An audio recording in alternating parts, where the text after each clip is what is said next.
Okay, so we are in our last week of our series based on the book The Untethered Soul by Michael Singer. And so I want to share with you just a quick review. We started out by talking about the inner roommate that we all have. And of course, we've discovered that we have numerous inner roommates. And these are the voices in our heads that are talking incessantly.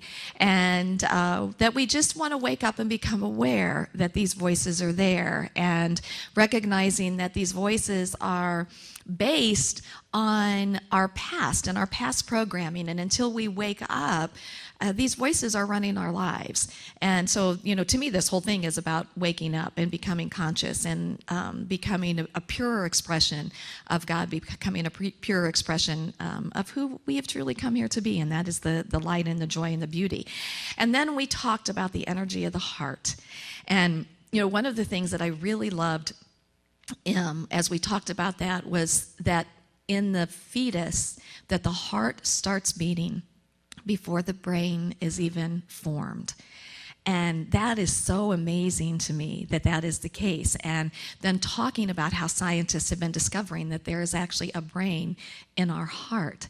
And that is why it is so important for us to move from the mind to the heart. And we talked about heart math, and we talked about heart coherence, which is what we did in the meditation. And that is that breathing in and out of the heart, bringing something into our mind that makes us feel good. And that as we get our heart rate more coherent, that everything around us responds to that. And that ultimately, that there's so much power in this, that this is how we can change the world. This is how we can change the world. This is one of the key components is from our heart. Then we talked about embracing change, and that in our humanness, we have this thing where we like the world to show up as we need it to show up. And as long as the world and people and situations are showing up the way we need them to show up, we're good, huh? Does it happen all the time? Does it even happen for a day? No. And so the idea here, of course, is how important it is for us to embrace change, and that true freedom comes, which is our next part, comes. And freedom is really the freedom from suffering. And that suffering is an option in our life, that we're going to have pain, but we don't have to suffer for a long time.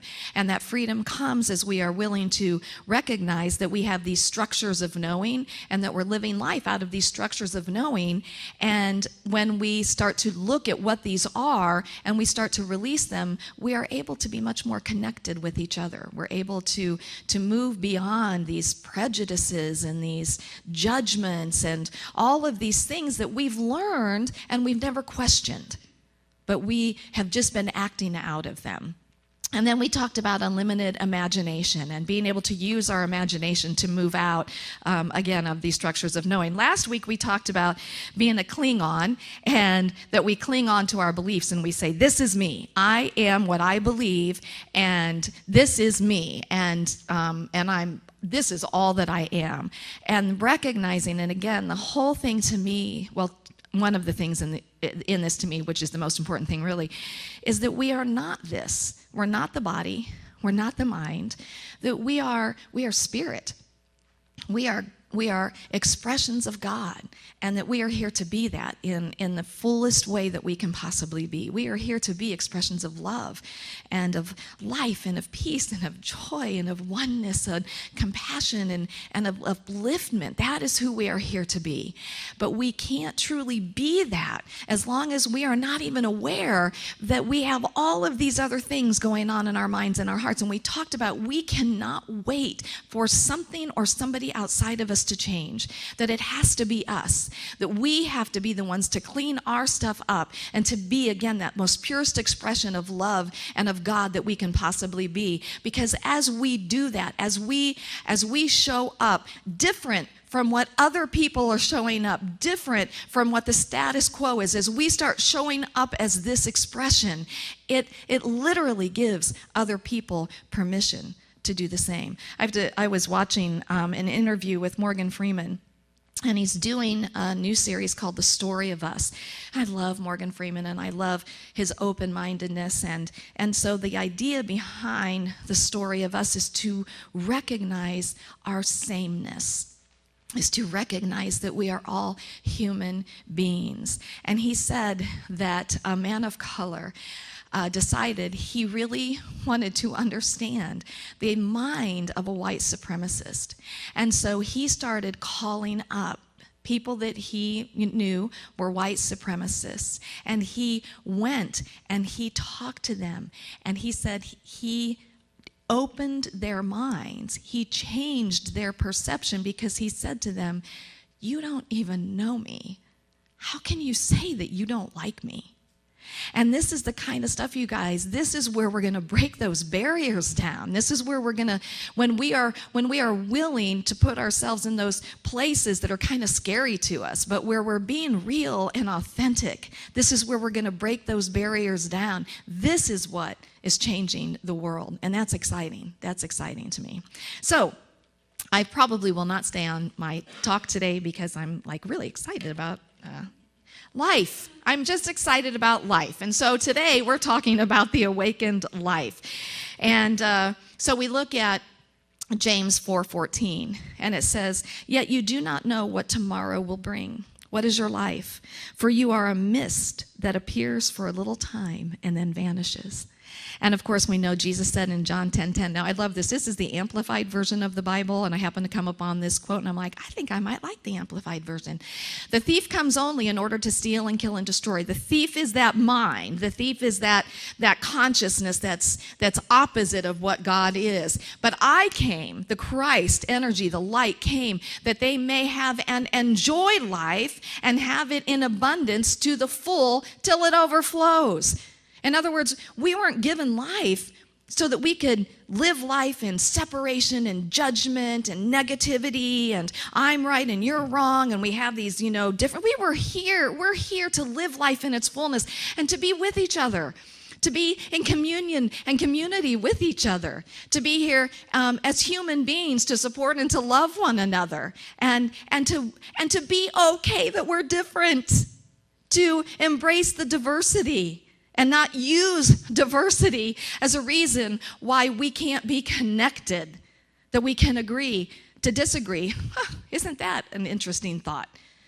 That we can agree to disagree. That we aren't here to think the same, to live the same, to be the same, to do anything the same. Look at each of us in this room. There's not a single one of us that looks remotely alike. There's not a single one of us that has had the same life experience. You even go into families, and any of us who have siblings, and we've been raised by the same parents, and maybe in the same house, in the same city, and yet you walk away from that and you talk to the different siblings. Does anybody have the same experience? No, because we're diverse. And so this is about embracing the diversity of life and loving each other, and doing whatever it takes to make those connections and to find that path of love and connectedness. Michael Singer says, "It's truly a great paradox that one of the greatest teachers of life is death." And yet, isn't it interesting that death is the one thing that, we don't want to talk about it. Don't bring it up. We don't really want to talk about it, and we don't want to make plans about it because that kind of makes it real. Guess what, you guys? None of us are making it. We're all gonna die, and when we stand in our faith, that's the thing, is when we stand in our faith and our knowingness that this is not it, it's so important for us to have the conversations and to talk about it. But I love where he goes with this, because what he's saying is that when we begin to embrace that we're not going to be here forever, that's our greatest teacher for how to be present in life, for how to embrace life, how to, as Jesus said, to enjoy life and have an abundance to the full till it overflows, to really be in the full experience of life. He says, while someone could tell you that you're not your body, death shows you.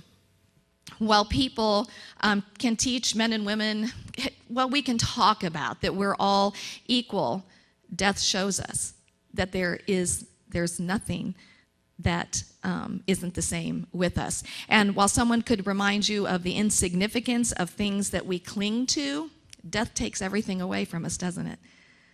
And so death is an incredible teacher. And I'm going to share with you some more of what he talks about, because it gives us pause for thought about life and how we're doing life and how we could be embracing life even fuller. He says, a wise person affirms, if with one breath all of this can change, then I want to live at the highest level while I'm alive. I'm going to stop bothering the people I love. I'm going to live life from the deepest part of my being.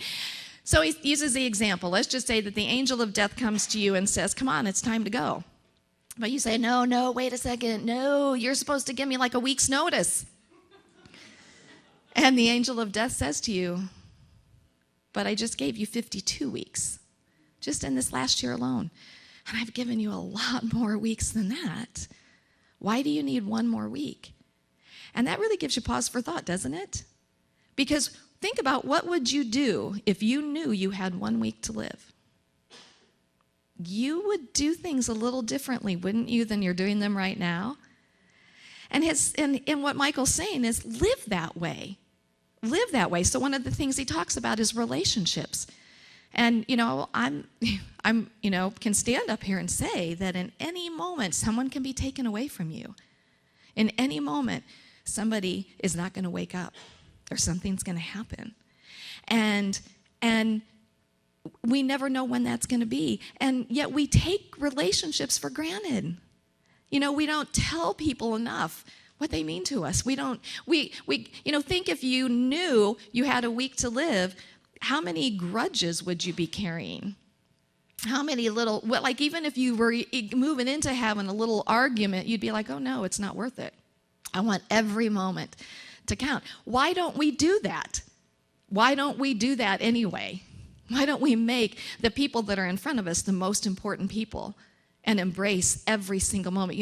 I know I have grandkids, and that is probably one of my very highest priorities is my time with those grandkids, because what I know is that they're going to grow up, and someday they're not going to be wanting to come to grandma's house and hang out and paint or do something like that.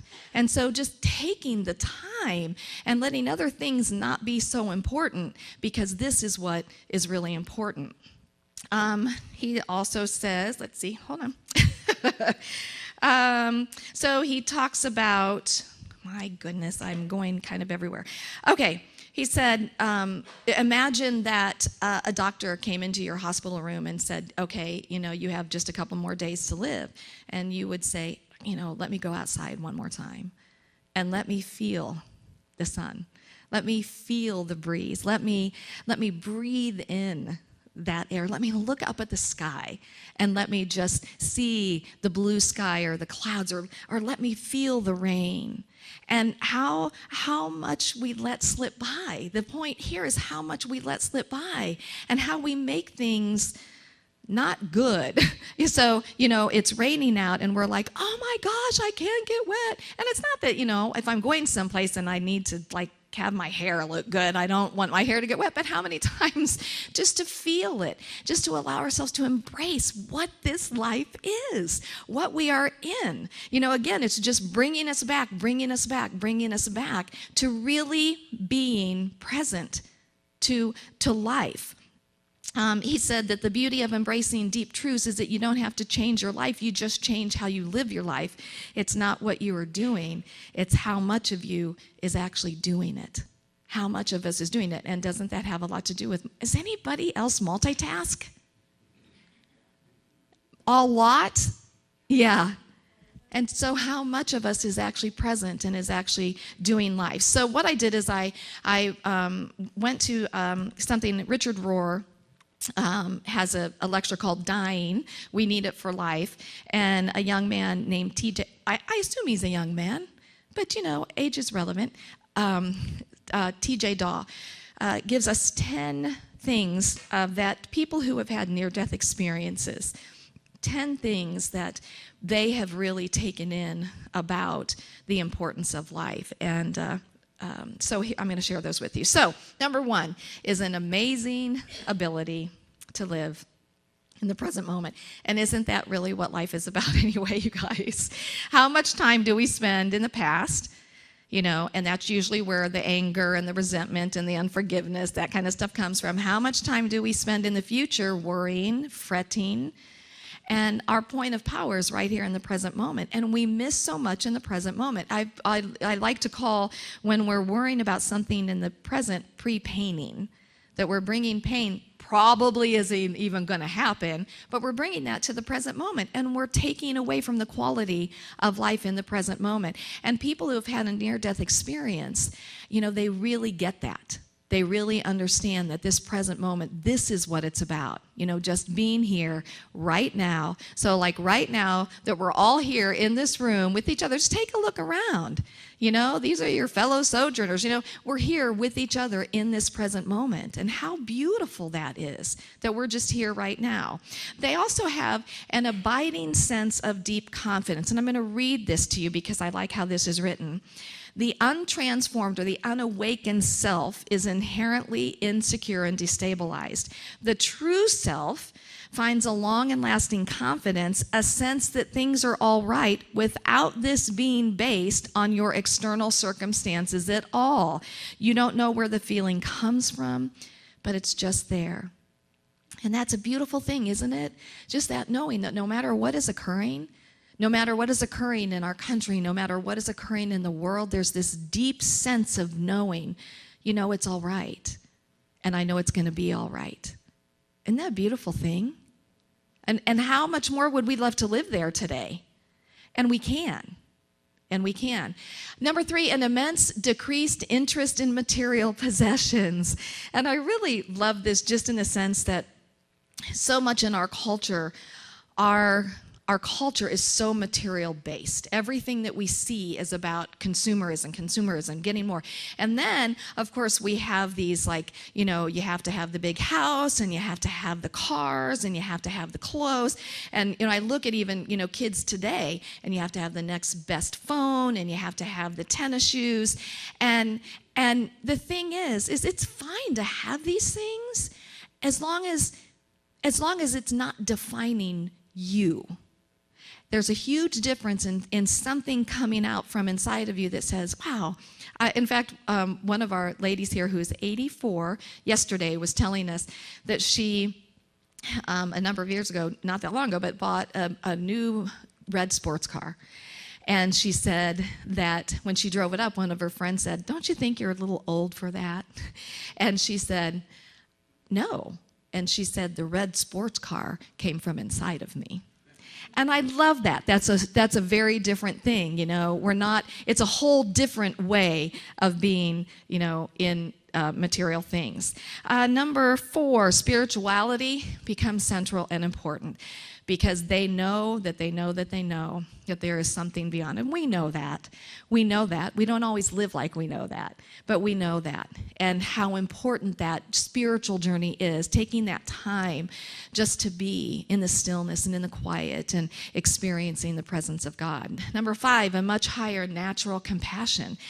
And the thing about this higher natural compassion is it extends to almost everything. This goes beyond compassion just for people. It extends to any living thing and, life itself. Number 6, a strong sense of life's purpose. I'm going to read this. And that life has a purpose. The purpose itself can't necessarily be verbalized, but there's a sense that life is going somewhere. It all means something. It all matters. How you interact even with the person at the cash register has significance, and that it's worth the courage of taking ownership and responsibility of who you really are. Everything has a purpose. And when we're present to that, we're going to be much more pure in our interactions, aren't we? And we can be there. Number 7, the sense that all life and love have inherent value. And in this, he's talking about we no longer have the groups. It's what we talked about with the oneness. And there's no people that are in the group, that we recognize we all matter. We all matter because we are. That's it. We all matter because we are. Number 8 is an amazing ability to enjoy a high degree of solitude and silence. He said that people who've had a near-death experience love the quiet. And he said they're less apt, I don't know if that's the right word, but they're going to really be aware of what they're putting into their consciousness. So they're watching different things on television, or they're listening to different music. They're recognizing that they want the beauty, they want the joy, and so they keep that as their major theme in life. And then number 9 is a desire to live more social, communitarian, a participatory form of life. And he said, this might seem like a contradiction to the one that we just talked about, transformed people can sit in the silence, but they can still feel connected. And they know, and this is so huge, you guys, that life is about servanthood. It's not just about us. That we can't just, we have to get our stuff cleaned up. We have to focus on ourselves. This is, part of this journey. But that we're not here just to be an island. That we are here to be in service to each other and to open up to ways that we can be with each other. We can be with our community, that we can be with the country, that we can be with the world at large. That life is about giving. And in that giving, knowing that we are connected to a source in which it will never be depleted. Our energy won't be depleted. Our ideas won't be depleted. Our financial source will never be depleted, because we know that there is always this infinite source, this infinite fountain of everything that we ever need. And then the last one is a strong sense of wonder and a perennial sense of gratitude. And I love this, and I think, coming upon this Christmas season, that sense of wonder, and we see this with kids, don't we, during the holidays, this sense of wonder as things are transforming around them, and Christmas is coming, and they think about Santa Claus, or they're still believing in Santa Claus, and this wonder about everything. And I just look at the grandkids, and I see just the wonder about my little 6-year-old grandson had a wonder about a razor, a shaving razor that he saw the other day, and he learned that he's not supposed to use them. But that curiosity and that wonder about everything, and I think that in a very real way, we lose that sense of wonder, that sense of curiosity about life and about how things work, and wanting to learn more. And I know that that's a big part of when we're really embraced in life. We know that we don't know everything, and we want to learn, we want to expand. It becomes exciting to us. And that sense of gratitude, that we are just so grateful. We live in that attitude of gratitude, that state of gratitude, where we're just grateful. Aren't you just grateful? Like, you wake up in the morning and you're like, whoa, I'm here. Yay, thank you. But we know, too, that as we live in that place of gratitude and true gratitude, true appreciation, where we're just moving through life, and again, we're recognizing the beauty of a song, with the beauty of the harmonies, and the beauty of nature, and the chance meeting that we had with somebody, or just, that little face that we see, whatever it is, that gratitude is an expansive energy. And what happens when we stay in that gratitude? We see and we find more to be grateful for, because that's the way that life works. And so, obviously, today is about really being present and being so grateful. We're here, you guys. We're in this physical body. We're in this life. And life is an amazing adventure. Life is an amazing journey. And there's such amazing things all around us, and that we have the opportunity to really be in it, and to experience it, and to express it, and to move beyond. Who cares what people think about you? If you want to get on that grocery shopping cart in the parking lot and ride it, by golly, get on it and ride it. Who cares, And I'm talking to myself, because I always want to do that and I don't do it. So I'm getting on one of those and I'm going to ride it, because it's joyful.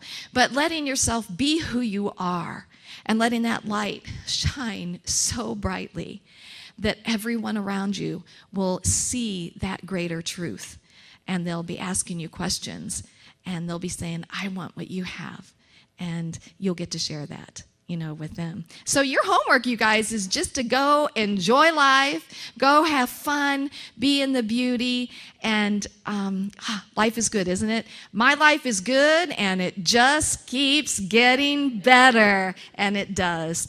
And namaste. Namaste.